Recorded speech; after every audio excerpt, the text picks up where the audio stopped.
जय हिंद बच्चों, बिना किसी देरी के हम आज के सेशन को स्टार्ट करते हैं। और जैसे कि आप सभी बच्चों को पता है, हम पास्ट ईयर्स को सोल्व कर रहे हैं।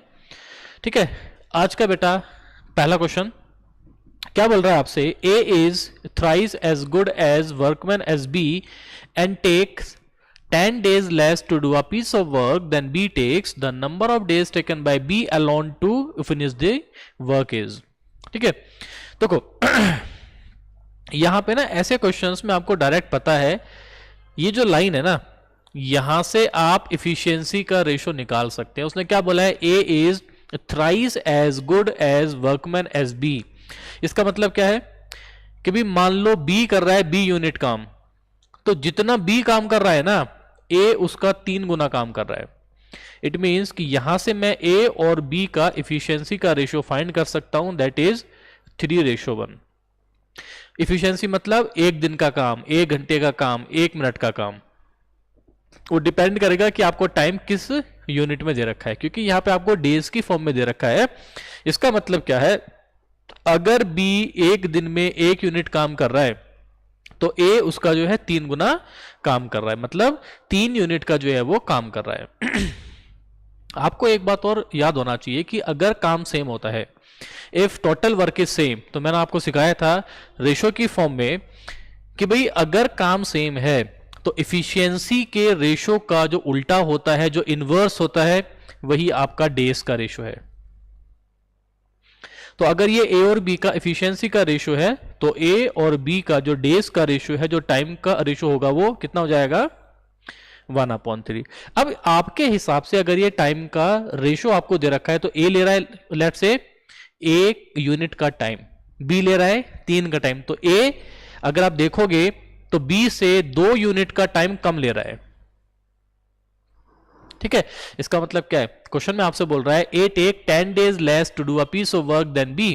आपके हिसाब से 2 ले रहा है, क्वेश्चन के हिसाब से 2 की वैल्यू 10 दे रखा है, तो 1 की वैल्यू कितना जाएगा, 5 आ जाएगा। अगर 1 की वैल्यू 5 आ गया तो the number of days taken by B ले रहा है 3 यूनिट।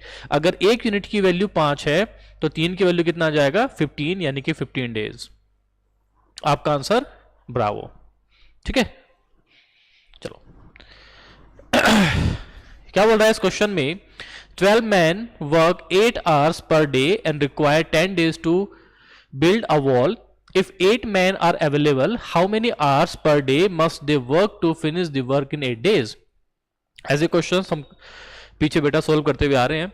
देखो 12 आदमी, डायरेक्ट आपको पता है, वर्क 8 hours per day, एक दिन में 8 घंटे काम करके 10 घंटे में एक वॉल को बिल्ड कर रहे हैं, मतलब वो क्या है, आपका काम हो रहा है, इज इक्वल टू, आपको बताना है इफ 8 men आर अवेलेबल, अगर 8 आदमी अवेलेबल होते, ठीक है, how many more hours per day, how many hours per day, मान लेंगे अगर वो एक दिन में x घंटे काम करते तो काम निपट जाता 8 दिन में। तो 8 से 8 क्या हो गया आपके यहां से, कैंसिल आउट, 4 तिया 12, 4 दूनी 8, 2 से कितनी बार जाएगा, 5, तो x की वैल्यू कितना आ गया, 15 आवर। मतलब उनको एक दिन में 15 घंटे काम करना पड़ेगा अगर वो काम उनको 8 दिन में कंप्लीट करना है। तो आपका आंसर चार्ली, यानी कि 15 आवर। अगला क्वेश्चन देखो, x and y together can finish a job in 6 days। भाई x और y दोनों मिला के किसी काम को 6 दिन में कंप्लीट कर देंगे। x can alone do the same job in 12 days, लेकिन अगर x अकेला करता तो उस काम को 12 दिन में निपटा देगा। देखो काम दोनों का सेम है, डेज आपको दे रखे हैं। क्या बताया था मैंने आपको कि अगर आपको काम सेम है तो या तो मुझे इफिशियंसी मिल जाए या मुझे डेज मिल जाए। यहां पे आपको डेज दे रखे हैं, तो डेज का एलसीएम लो, तो 6 और 12 का एलसीएम 12 आ जाएगा। देखो आपने वर्क को एज्यूम कर लिया, that is your total work, तो दोनों मिला के x प्लस वाई 6 दिन में काम को अगर कंप्लीट कर रहे हैं, टोटल वर्क था 12, वर्क को डेज से डिवाइड करूंगा तो क्या मिल जाएगा, इफिशियंसी। मतलब x और y दोनों की मिला के एक दिन का जो काम है, जो इफिशियंसी है, वो 2 यूनिट का है। अगर x का देखूंगा तो 1 यूनिट। क्या पूछा है, how long will Y alone take to do the same job, अगर वाई अकेला उस काम को करता, काम आपको पता है तो डेज निकालने के लिए मुझे इफिशियंसी पता होना चाहिए। दोनों की इफिशियंसी है 2, एक्स की है 1, अगर मैं यहां से माइनस कर दूं x प्लस वाई में से x को अगर मैं माइनस करूंगा तो y की इफिशियंसी आ जाएगा 1। और आपको पता है फॉर्मूला आपको याद होना चाहिए, डेज इज इक्वल टू क्या हो जाएगा, total work divided by total efficiency, क्योंकि y सिर्फ काम को कर रहा है तो y की इफिशियंसी कितना है, तो आपका आंसर कितना जाएगा 12 डेज, दैट इज ब्रावो। ठीक है, चलो अगला क्वेश्चन देखो क्या बोल रहा है इस क्वेश्चन में। 12 person can paint 10 identical rooms in 16 days. In how many days can 8 person paint 20 such rooms? ठीक है, डायरेक्ट आपको दिख रहा है अभी 12 पर्सन, ठीक है, can paint 10 identical rooms in 16 days, तो 16 दिन में, देखो वर्क हमेशा अपॉन में आएगा, 10 आइडेंटिकल रूम्स को जो है वो पेंट कर रहे हैं। तो अब आपको बताना है in how many days can 8 person, अगर 8 आदमी कितने दिन में, ठीक है, 20 सच रूम्स, मतलब काम दोनों का सेम है लेकिन अलग अलग हो गया है, क्वांटिटी आपका इंक्रीज हो गया है। पहले 10 रूम्स को जो है वो पेंट हो रहा था, अब जो है वो 20 पे कर रहे हैं। तो 10 से कितनी बार जाएगा 2, 2 से कितनी बार जाएगा 4, 4 से कितनी बार जाएगा 4 चौक 16, तो डी की वैल्यू कितना आ गया 48। 48 दिन जो है उनको लग जाएंगे 20 सच रूम्स को पेंट करने के लिए, तो आंसर इज 48 यानी कि डेल्टा। अगला क्वेश्चन देखो, a field can be reaped by 12 men or 18 women in 14 days. In how many days can 8 men and 16 women reap it? ठीक है, देखो आसान क्वेश्चन है यार, ऐसे क्वेश्चन मैंने आपको बताए थे, बस आपको ध्यान देखना है कि यहां पे आपको क्या दे रखा है, और या फिर एंड। और का मतलब क्या होता है, तो इस लैंग्वेज का मतलब होता है कि भाई या तो 12 आदमी काम करें या फिर 18 वुमेन काम करे, दोनों को ही काम करने में लग रहे हैं 14 days. What does it means, इसका मतलब क्या है, इसका मतलब होता है कि दोनों की इफिशियंसी बराबर है। ठीक है, आप कह सकते हो कि 12 मैन की जो इफिशियंसी है वो 18 वुमेन के बराबर है, क्योंकि इफिशियंसी सेम होगी तभी तो सेम टाइम, मतलब सेम वर्क पे लगने वाला टाइम उनका सेम होगा। जैसे यहां पे देखो, इस क्वेश्चन में देखो आप, यहां पे x का इफिशियंसी देखो कितना था 1, y का भी 1, इसीलिए अगर ये दोनों सेम काम करेंगे तो उस पे लगने वाला टाइम दोनों का सेम आ जाएगा। x कर रहा था 12 दिन में तो y भी 12 दिन में, क्यों, क्योंकि दोनों की इफिशियंसी सेम है। ऐसे यहां पे ध्यान रखो, अगर दोनों को किसी काम पे अगर हमने लगाया है और काम को कंप्लीट करने का जो टाइम है वो उन दोनों का सेम है, इसका मतलब क्या है, इट मींस कि दोनों का इफिशियंसी बराबर आ रहा है। तो मैं यहां से मैन और वुमेन की इफिशियंसी का रेशो निकाल सकता हूं 3:2। इफिशियंसी मतलब एक दिन 1 मिनट 1 घंटे का काम, क्योंकि यहां पे आपको टाइम दे रखा है डेज में, तो मतलब एक दिन में अगर एक आदमी 3 यूनिट का काम करेगा तो एक दिन में एक वुमेन 2 यूनिट का काम कंप्लीट करेगी। बात क्लियर है यहां तक? अगर ये बात क्लियर है, क्या पूछा आपसे, in how many days can 8 man and 16 women, पर उससे पहले क्या निकालेंगे हम, टोटल वर्क। टोटल वर्क क्या होता है, इफिशियंसी इंटू डेज। इफिशियंसी या तो इससे निकाल दो या इससे निकाल दो, क्योंकि दोनों ही काम को कंप्लीट कर रहे हैं 14 डेज में, दोनों से आपका टाइम जो होगा, सॉरी जो टोटल वर्क होगा वो सेम आएगा। मैन से हमने निकाल दिया, तो एक आदमी कर रहा है 3 यूनिट का काम एक दिन में, तो 12 आदमी करेंगे, तो 12 आदमी करेंगे 12 या 36 एक दिन में, काम हुआ है 14 days, that is your total work. अब इस टोटल वर्क को कौन कर रहा है, तो आप सभी को पता है वर्क को डिवाइड करूंगा टोटल इफिशियंसी से, मुझे क्या मिल जाएगा, डेज मिल जाएगा। अब इसी काम को कंप्लीट कर रहे हैं 8 मैन और 16 वुमेन, 8 आदमी, मतलब एक आदमी का 3, 8 का 24, यह है एक दिन का इफिशियंसी, प्लस क्योंकि एंड बोला है, एंड का मतलब दोनों को मिला के। अगर मैं 16 वुमेन की बात करूंगा तो एक का 2 यूनिट, 16 का कितना हो जाएगा 32 यूनिट। ये क्या है उनका, दोनों का कंबाइन इफिशियंसी, क्योंकि दोनों साथ काम कर रहे हैं। तो आपके पास आ जाएगा 12 इंटू 3 इंटू 14 डिवाइडेड बाय, तो 4 और 2 6, 3 और 2 5, 14 चौका 56, 4 तिया 12, 3 तिया 9, आंसर क्या हो जाएगा आपका 9 डेज, यानी कि 9 डेज में टोटल काम आपका कंप्लीट हो जाएगा। ठीक है भाई, ट्राई करो अगला क्वेश्चन।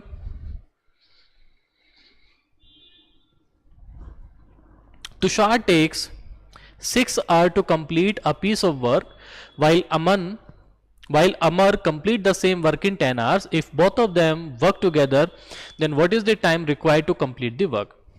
देखो, उसने बोल दिया कि तुषार किसी काम को कंप्लीट कर रहा है 6 घंटे में और उसी काम को अमर कर रहा है 10 घंटे में। टाइम दे रखा है, काम कैसा है, सेम। आसान क्या है, एलसीएम लेके पहले इनका जो है आप एज्यूम कर लो टोटल वर्क। तो 6 और 10 का एलसीएम तो कितना जाएगा यहां से 30, तो 30 क्या है आपका, that is your total work. आप इसको एज्यूम कर सकते हैं। अब मुझे बताओ, अगर तुषार एक दिन में 6 घंटे काम अगर वो कर रहा है, सॉरी किसी काम को अगर वो 6 घंटे में कंप्लीट कर रहा है और सॉरी काम मान लिया मैंने 30, आपको याद कर रखना है total work is equal to efficiency into days, अगर नंबर ऑफ पर्सन एक है, यानी कि दोनों जगह सेम चल रहा है। अब ऐसे ही अगर मैं इफिशियंसी की बात करूं तो इफिशियंसी क्या हो जाएगा, मैं टोटल वर्क को डेज से अगर मैं डिवाइड कर दूं, तो जब आपको अगर टाइम दे रखा है, आपने दोनों का एलसीएम लेके वर्क को एज्यूम कर लिया है। ये क्या है वर्क, ये क्या है आपका डेज। तो अगर मैं वर्क को डेज से डिवाइड करूं क्या मिल जाएगा मुझे, इफिशियंसी। तो जब मैंने 6 से 30 को डिवाइड करा तो क्या आएगा 5, 5 क्या है इफिशियंसी ऑफ तुषार, इफिशियंसी मतलब एक दिन का काम। वैसे ही जब मैंने 10 से 30 को डिवाइड करा क्या मिलेगा मुझे 3, ये 3 क्या है इफिशियंसी ऑफ अमर। अब क्या बोला है कि दोनों साथ काम कर रहे हैं, तो मुझे बता दो दोनों की साथ की, तुषार और अमर की साथ की इफिशियंसी मतलब एक दिन में कितना काम दोनों मिला के कंप्लीट करेंगे, कितना जाएगा, दोनों को ऐड कर देंगे। ठीक है भाई, मैंने दोनों की इफिशियंसी फाइंड क्यों की है, क्योंकि क्वेश्चन में बोला है कि दोनों साथ काम कर रहे हैं, इसलिए मुझे इफिशियंसी भी साथ की निकालनी है। अगेन वर्क को डिवाइड कर देंगे, देखो अगर मैं टोटल वर्क को इफिशियंसी से डिवाइड कर दूं तो क्या मिल जाएगा मुझे, डेज मिल जाएगा। तो इसीलिए डेज निकालने के लिए आपको टोटल वर्क और इफिशियंसी पता होना चाहिए। तो टोटल काम कितना होना है 30, इफिशियंसी क्योंकि दोनों साथ काम कर रहे हैं तो 8, आंसर आ जाएगा 15/4। ठीक है 15/4, अच्छा घंटे में दे रखा है ना, ठीक है इसका मतलब कितना, देखो 4 तिया 12, यानी कि 3 कंप्लीट 3/4 आवर्स। और इसको भी अगर मैं ब्रेक करके लिखूंगा तो 3 घंटे 3/4 को मैंने मिनट की फॉर्म में कन्वर्ट कर दिया 60 से मल्टीप्लाई करके, तो 15 चौका 60, 15 तिया 45, यानी कि 3 घंटे 45 मिनट आपका आंसर कौन सा ऑप्शन है, डेल्टा। तो बात समझ में आ रही नहीं आ रही कि भाई इन क्वेश्चंस पे हमें किस तरीके से अप्रोच करना है और किन बातों का ध्यान रखना है। एक ही बेटा कॉन्सेप्ट है जो हमने हर जगह अप्लाई किया है। अगला क्वेश्चन देखो, if the ratio of the work done by x plus 2 workers in x minus 3 days to the work done by x plus 4 workers in x minus 2 days is 3:4। देखो total work क्या होता है सभी को पता है, efficiency into number of persons. तो if the ratio of the work done by x plus 2 workers in x minus 3 days, तो भाई x plus 2 वर्कर्स ने कितना काम करा है x minus 3 days में जो काम किया है, वर्क इज इक्वल टू क्या होता है efficiency into number of days. तो वो जो रेशियो दे रखा है ये मान लिया टोटल वर्क 1 था, ये टोटल वर्क हमने मान लिया 2 है, ये डायरेक्ट ऐसे लिख लो। ये वर्क डन 1 है, ये वर्क डन कितना है आपका 2। क्या बोल रहा है आपसे कि भाई x plus 4 वर्कर्स ने जो काम किया है x minus 2 डेज में, और इन दोनों की जो काम का रेशियो है यानी कि W1 अपॉन W2 है वो कितना है 3:4। डायरेक्ट आप पुट कर दो तो क्या मिलेगा, देखो आपको x plus 2 x minus 3 upon x plus 4 x minus 2 is equal to 3/4। ठीक है। आपसे क्या पूछा है, what is the value of X. देखो एक तरीका तो ये है कि हम इसको बेटा सोल्व करने बैठ जाएंगे, लेकिन अगर आपको सोल्व नहीं करना है तो मैंने आपको हमेशा बताया है कि आप काम करो हिट एंड ट्रायल पे। अगर कहीं पे भी आपको कुछ ऐसी इक्वेशन या ऐसा एक्सप्रेशन अगर आपको देखने को मिल रहा है जहां पे आपसे एक्स की वैल्यू, ए की वैल्यू अगर पूछ रहा है ना, और वो वैल्यूज आपको ऑप्शन में दे रखी हैं, तो आसान क्या है, ऑप्शन उठाओ, वैल्यूज डाल के देखो क्या वो सही आ रहा है या फिर नहीं आ रहा है। देखो इसका आसान तरीका भी क्या है, आसान तरीका आपको याद होगा, मैंने बताया था m1 t1 d1 upon w1 is equal to m2 t2 d2 upon w2।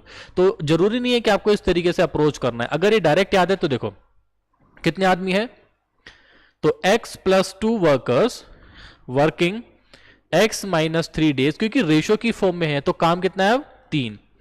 उसने आगे क्या बोल दिया, और x प्लस 4 वर्कर्स जो काम कर रहे हैं x माइनस 2 डेज में, और उनका काम कितना है 4। इस तरीके से भी आप इसको अप्रोच कर सकते हैं। अब क्या करोगे यहां से, हिट एंड ट्रायल, क्योंकि देखो अगर मैं सोल्व करूंगा तो स्क्वायर आ जाएगा, डिग्री 2 मतलब क्वाड्रेटिक इक्वेशन का यहां पे फॉर्मेशन हो जाएगा। तो आपको आसान क्या है, वैल्यू पुटिंग। जैसे पहला ऑप्शन क्या है 8, अगर मैं यहां पे 8 रखूं तो 8 और 2 10, 8 में से 3 गया 5 डिवाइडेड बाई 3, क्या वो इसके इक्वल आ रहा है, देखेंगे 8 और 4 12, 8 में से 2 गया 6 डिवाइडेड बाई 4, 4 से कंप्लीटली कट जाएगा, मतलब इक्वल नहीं आ रहे हैं, तो पहला तो आंसर होगा नहीं। दूसरा चेक करेंगे, अगर 10 होगा, ये पहला ऑप्शन था, अगर 10 हुआ 10 और 2 12, 10 में से 3 गया 7 डिवाइडेड बाई 3, क्या वो राइट हैंड साइड के इक्वल आ रहा है, तो 10 और 4 14, तो 10 में से 2 गया 8 डिवाइडेड बाई 4, तो को 3 चौक 12 7 चौक 28, ठीक है, 4 दूनी 8 14 दूनी 28 बराबर आ गया दोनों तरफ, LHS is equal to RHS, तो मतलब आपका आंसर क्या था, ब्रावो। एक्स की वैल्यू क्या है आपकी 10, ठीक है। तो क्वाड्रेटिक इक्वेशन को फॉर्म करके टाइम वेस्ट मत करना। अगला क्वेश्चन देखो, two taps x and y are fixed to a water tank. If only x is open, it drain out the full tank of water in 20 minutes. If both x and y are open, then they drain out the full tank of water in 15 minutes. If only y open, how long does it take to drain out the full tank of water? भाई x और y जो है दो pipe हैं जिनको हमने जो है टैंक में फिक्स कर दिया है। अगर मैं सिर्फ x को ओपन करूं तो it drain out the full tank, मतलब x जो काम कर रहा है ना वो पूरे फुल टैंक को 20 मिनट में खाली कर दे रहा है। If both x and y are open, अगर मैं दोनों x और y को ओपन करूं तो अब जो टैंक, ध्यान रखो ये भी खाली कर रहा है, एम्प्टी कर रहा है, मतलब काम निगेटिव हो रहा है, और ये दोनों भी खाली कर रहे हैं, मतलब क्योंकि दोनों का काम जो है वो सेम चल रहा है, सेम मतलब दोनों पाइप खाली कर रहे हैं, ठीक है। तो अगर आप विदाउट साइन भी इस क्वेश्चन को सोल्व करोगे तो भी कोई दिक्कत नहीं आएगी। अब ये दोनों मिला के 15 मिनट में उसको जो है फिल कर रहे थे। क्या करेंगे, पहले एलसीएम, दोनों का टाइम आपको दे रखा है, काम दोनों का सेम है, तो यहां से एलसीएम लेके टोटल वर्क को एज्यूम कर लेंगे। तो 15 और 20 के एलसीएम कितना जाएगा, यहां से 60। इसका मतलब ये क्या है, आपका कैपेसिटी ऑफ द टैंक आप इसको मान सकते हैं। तो 20 से 60 को डिवाइड करेंगे 30, ये क्या है, इफिशियंसी ऑफ एक्स, और x प्लस वाई का मतलब कितना है, 15 चौका 60। अगर x प्लस वाई की इफिशियंसी है 4, x की है 3, तो यहां से आपको दिख रहा है अगर मैं x प्लस वाई में से x को माइनस करूं तो y की इफिशियंसी है 1। काम कितना होना है, 60 यूनिट का काम होना है, डिवाइडेड बाय इफिशियंसी क्या मिल जाएगा मुझे, डेज मिल जाएगा या टाइम मिल जाएगा। तो y अकेला अगर मैंने ओपन किया होता तो उस टाइम को वो खाली करेगा 60 मिनट में, विच मीन्स चार्ली आंसर। आगे देखो, a stock of food grains is enough for 240 men for 48 days. How long will the same stock last for 160 men? ठीक है, देखो 240 आदमियों के लिए एक स्टॉक है जो कि 48 दिन के लिए, काम सेम है क्योंकि स्टॉक जो है सेम चल रहा है, इज इक्वल टू, तो m1 t1 d1 upon w1, ध्यान रखो। How long will the same stock, तो सेम स्टॉक कहने का मतलब कैसा, इसका काम सेम है, for stock last for 160 man, ठीक है। तो 0 से 0 कट जाएगा, 16 किया 48, तो डेज कितना जाएगा, 24 किया 72। यानी कि वही जो स्टॉक है आपका खाने का वो 160 आदमियों के लिए 72 दिन के लिए जो है वो लास्ट करेगा। अगला क्वेश्चन देखो, if 6 men and 8 women can do a piece of work in 10 days and 13 men and 24 women can do the same work in 4 days, then what is the ratio of daily work done by men to that of a woman? ऐसे question हम पीछे बेटा solve करते हुए आ रहे थे। मैंने क्या बताया था कि अगर दोनों जगह एंड हो, हम क्या करेंगे, इसका मतलब क्या है कि वो दोनों कंबाइन काम कर रहे हैं। और काम कैसा है, इस वाले केस में और इस वाले केस में काम कैसा है, सेम है। तो काम सेम होगा, मतलब M1 T1 D1 is equal to M2 T2 D2। बस यहाँ पे हमें लेट करना पड़ेगा कि जो मैन का एफिशिएंसी वो M है, तो 6 आदमियों का 6M प्लस 8 वुमेन का एफिशिएंसी 8W। ये क्या है, combined efficiency of these two. इन्होंने जो है किसी काम को कंप्लीट करा है 10 दिन में, तो ये क्या है आपका एफिशिएंसी इनटू डेज क्या है, total work is equal to, आगे उसने क्या बोल दिया, 13 मैन एंड 24 वुमेन। तो 13 आदमियों का एफिशिएंसी कितना जाएगा, 13M, और 24 वुमेन का एफिशिएंसी कितना जाएगा, 24W। और उन्होंने काम कंप्लीट करा है 4 दिन। ये भी क्या है आपका टोटल वर्क, ये भी क्या है आपका टोटल वर्क। सोल्व कर लेंगे, 2 5 जा 10, 2 2 जा 4। ठीक है, देखो 2 से कट रहा है ये पूरा, 2 4 जा 8, 2 3 जा 6, 5 से मल्टीप्लाई करेंगे तो 5 3 जा 15M, क्योंकि काम दोनों का सेम है तो आपस में कैंसिल आउट हो जाएगा। वैसे मैंने आपको अलग तरीके से लिख के दिखाया था, ये आगे के लिए बताया था कि आपका क्या है टोटल वर्क, ताकि आपको याद रह जाए। तो यहां से आ जाएगा आपका बेटा 15M plus 20W is equal to 13M plus 24W। तो यहां से आपके पास मिलेगा twice of M is equal to 4 times of W। और मैं यहां से कह सकता हूं, क्योंकि मैंने एफिशिएंसी माना था मैन का M और वुमेन का W, तो M अपॉन W मेरे पास कितना आ जाएगा यहाँ से 2:1। ये क्या है, एक मैन और वुमेन की एफिशिएंसी का रेशो। और यही तो आपसे उसने पूछा है, then what is the ratio of daily work done by a man to that of a women. मतलब एक आदमी और एक वुमेन की एफिशिएंसी, यानी कि डेली वर्क का मतलब क्या है, एफिशिएंसी का रेशो आपको बताना है, दैट इज 2:1। ठीक है भाई, चलो लास्ट क्वेश्चन है देखो आज का। ये क्या बोल रहा है इस क्वेश्चन में, in a water tank there are 2 outlets, it take 20 minutes to empty the tank if both the outlets are open. If the first outlet is open, the tank is emptied in 30 minutes. What is the time taken to empty the tank by second outlet? ठीक है, तो हमारे पास 2 outlet हैं। अगर मैं दोनों outlet को open कर दूं एक साथ, तो वो दोनों मिला के टैंक को बेटा खाली करते 20 मिनट। और अगर मैं if the first outlet is open, और अगर मैं सिर्फ पहले वाले को ओपन करता तो वो टैंक को खाली करेगा 30 मिनट में। आपको बताना है कि जो सेकंड पाइप अगर मैं अकेला खोलता हूं तो वो कितने टाइम में उसको फिल करेगा। देखो दोनों का टाइम आपको दे रखा है, टाइम दे रखा है, वर्क को हम एज्यूम कर सकते हैं बाय टेकिंग एलसीएम। तो 20 और 30 का एलसीएम कितना जाएगा 60। ये क्या है उनका एलसीएम, 20 से डिवाइड करेंगे 60 को, ये टाइम है, ये आपका वर्क है, work divided by time is efficiency. ये कितना जाएगा इसका एफिशिएंसी, मतलब दोनों पाइप का मिला के 1 घंटे का 1 मिनट का जो काम है वो कितना है 3 यूनिट। पहले पाइप का 1 मिनट का काम कितना है 2 यूनिट। अगर मैं दोनों के 1 दिन के काम में से या 1 मिनट के काम में से पहले वाले का माइनस कर दूं तो क्या मिल जाएगा, सेकंड का एफिशिएंसी। तो जो सेकंड पाइप का एफिशिएंसी वो कितना है 1 यूनिट। आपको निकालना है डेज या टाइम निकालना है, तो टाइम इज इक्वल टू क्या हो जाएगा, total work that is 60 divided by total efficiency. अब कौन काम कर रहा है, सिर्फ सेकंड पाइप। एफिशिएंसी से डिवाइड कर देंगे तो आपका आंसर कितना जाएगा 16 मिनट, दैट इज डेल्टा। ठीक है भाई, तो बेटा अभी तक हमने जितने भी क्वेश्चंस किए हैं, अगर उसमें कोई भी डाउट है तो आप मेरे से पूछ सकते हैं। ठीक है, कमेंट सेक्शन में आप अपने डाउट के, या फिर अगर आपका कोई क्वेश्चंस है ठीक है, कॉन्सेप्ट में अगर आपको कोई दिक्कत है तो आप मेरे से यहाँ पे पूछ सकते हैं। आज के लिए बेटा हम इतना ही रखते हैं इसमें। बाकी आप सभी से अब मुलाकात होगी नेक्स्ट वीडियो में, तब तक के लिए जय हिंद।